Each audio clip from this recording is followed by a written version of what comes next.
आज हम एक ऐसी कहानी की पड़ताल करने वाले हैं जो 1990 के दशक के हरियाणा के एक बिल्कुल सुनसान फार्म हाउस से जुड़ी है।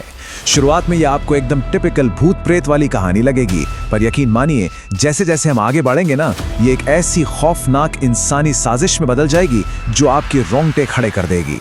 तो चलिए बिना किसी देरी के इस रहस्य की गहराइयों में उतरते हैं।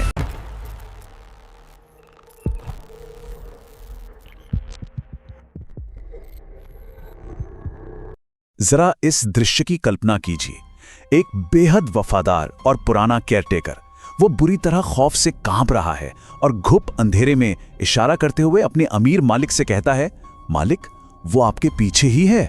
एकदम स्पाइन चिलिंग मोमेंट है ना। ये पल हमें ये सोचने पर मजबूर कर देता है कि आखिर क्या होता है जब पैरानॉर्मल चीजें और इंसानी धोखा एक दूसरे से टकराते हैं। तो हरियाणा के इस फार्म हाउस के खौफनाक सच की तरफ अपना पहला कदम बढ़ाते हैं। देखिए, सोनीपत और पानीपत के बीच बने इस अकेले फार्म हाउस का मालिक था राघव मलिक।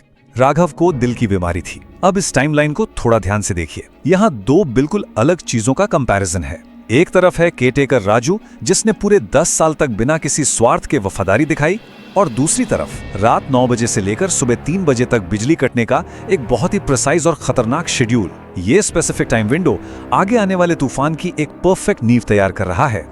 अब कहानी में पहला बड़ा ट्विस्ट आता है। राजू पूरी तरह घबराया हुआ राघव को फोन लगाता है। वो कहता है कि इमरजेंसी लाइट्स खराब हो चुकी हैं और उसे ऐसा लग रहा है जैसे मौत उसके बिल्कुल सामने खड़ी है। अब जाहिर है ऐसी बात सुनकर राघव अपनी ट्रिप बीच में ही छोड़कर मुंबई से तुरंत फार्म हाउस के लिए निकल पड़ता है। पर जब वो वहां पहुंचता है ना, तो उसे राजू का वो रेगुलर स्वागत नहीं मिलता। उसकी जगह एक अजीब सा डरावना सन्नाटा उसका इंतजार कर रहा था। और यहीं से शुरू होती है वो खौफनाक रात और अंधेरे का वो डर जिसके बारे में हम बात कर रहे थे। टेंशन तब अपने पीक पर पहुंच जाती है जब राघव अपने उस हमेशा मुस्कुराते रहने वाले केयरटेकर को अंधेरे में तबेले के एक कोने में बुरी तरह सहमा हुआ पाता है। राजू कांपते हुए बताता है कि उसने बिना सिर वाली एक लंबी औरत देखी है, और बस उसके बाद तो जैसे सिलसिला ही शुरू हो गया। राघव को खुद कांच टूटने की आवाजें आने लगती हैं, पूरे घर में एक अजीब सी हंसी गूंजने लगती है, और सबसे डरावनी बात, उसके बेडरूम से उसकी गाड़ी की चाबियां रहस्यमय तरीके से गायब हो जाती हैं। मतलब चाबियां नहीं हैं तो राघव अब उस अकेले घर में पूरी तरह से फंस चुका था। और फिर ठीक रात के 9 बजते हैं। पूरा फार्म हाउस घुप अंधेरे में डूब जाता है, बिल्कुल बिजली विभाग के उस नोटिस की तरह। राघव अकेले उस अंधेरे किचन में खड़ा है और अचानक उसे महसूस होता है कि कोई उसके ठीक पीछे खड़ा है। उसकी गर्दन पर भारी सांसें महसूस होती हैं। ये डर इतना ज्यादा था, इतना अचानक था कि राघव का कमजोर दिल इस झटके को झेल नहीं पाता और वो वहीं बेहोश होकर फर्श पर गिर जाता है। अब आता है इस कहानी का सबसे चिलिंग पार्ट। रात के करीब 2:50 पर जब राघव को होश आता है तो वो खुद को फर्श पर ही पाता है। पर तभी उसे अंधेरे में एक धीमी सी आवाज सुनाई देती है। कोई फोन पर किसी मैडम से बड़े ही आराम से बिल्कुल कैजुअली पूछ रहा है, मैडम क्या बेहोश मालिक को पास वाले खेत में दफना दूं? सोचिए उस वक्त राघव पर क्या बीती होगी। जो डर पहले भूत का था वो अब एक खौफनाक इंसानी हकीकत में बदल चुका था। तो इस पूरे खेल में असली शैतान आखिर था कौन? चलिए इस साजिश से पर्दा उठाते हैं। ठीक 3 बजे बिजली वापस आ जाती है। राघव तुरंत उठता है, किचन में रखा चाकू उठाता है और उस अनजान शख्स की गर्दन पर रख देता है। और दोस्तों, यहीं पर इस कहानी का पूरा एंगल घूम जाता है। यहाँ पर परसीव्ड थ्रेट और एक्चुअल थ्रेट का अंतर समझिए। जो खतरा अब तक बिना सिर वाले भूत या डरावले सायों के रूप में दिख रहा था ना, वो असल में एक वेल प्लान्ड मर्डर कंस्पिरेसी थी।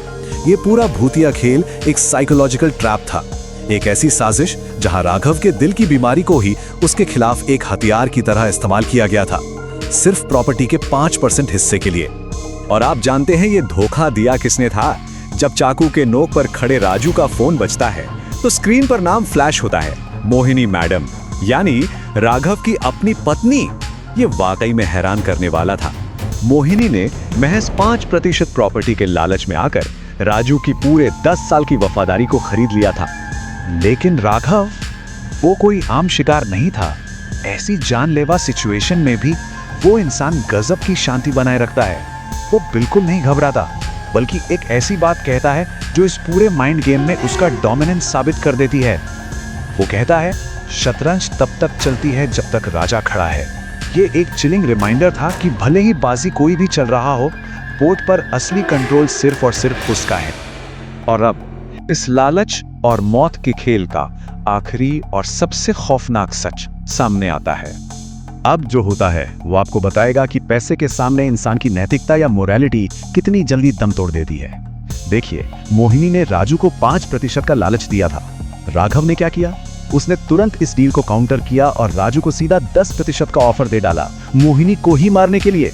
पैसे के लालच में आके राजू ने हाँ कर दी। लेकिन कहानी यहां खत्म नहीं होती। जैसे ही मोहिनी वहां पहुंचती है और राजू उस बेरहमी भरे काम को अंजाम दे देता है, तब राघव अपना मास्टर स्ट्रोक चलता है। वो सबसे बड़ा सच उगलता है।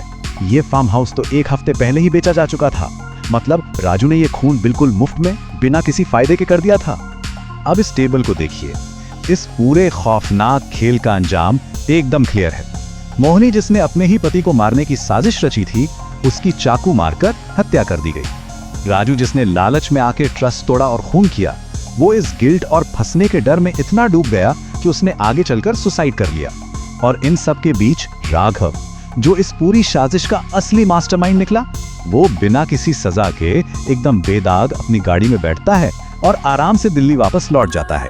हमारी ये पूरी पड़ताल आखिर में हमें सिर्फ एक शब्द पर लाकर खड़ा कर देती है, लालच, यानी ग्रीड। ये एक ऐसी स्वार्थी भूख है जो इंसान की आंखों पर पट्टी बांध देती है।